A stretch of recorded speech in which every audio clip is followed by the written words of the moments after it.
This iconic sound is all too familiar for Brickthis creator Steve Mays. The photographer turned Lego artist spends his time building in his North Shield studio using nothing but these tiny bricks. Lego sort of reappeared, I guess, in a way. Not to start with because of the kids, but because I needed like a way of relaxing.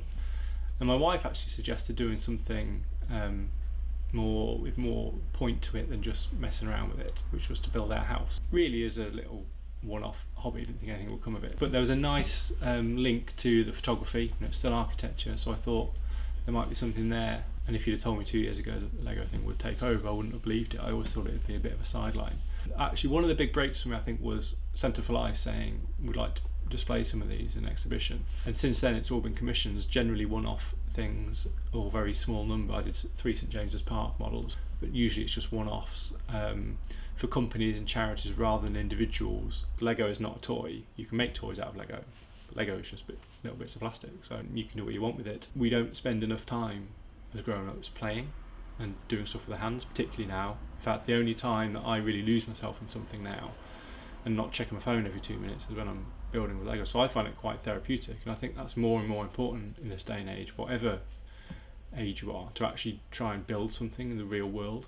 So I think a lot of people, if they just took a step back from their busy lives and sat down and tried to, even if it's just following the instructions for a set, you don't have to do anything big, but I think it can be really good for your health.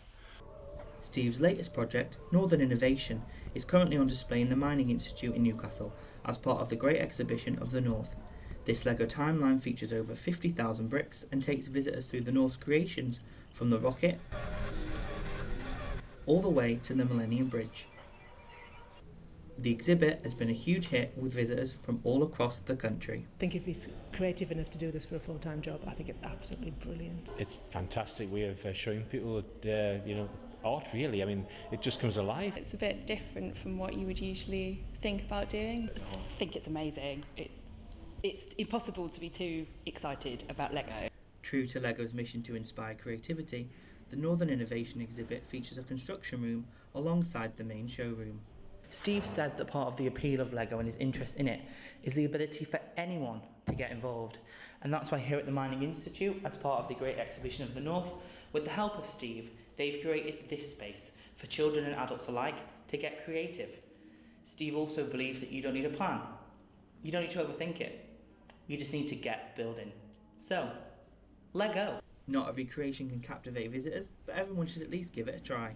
One thing's for sure though, Steve May's Lego masterpieces are taking the miniature world by storm, brick by brick.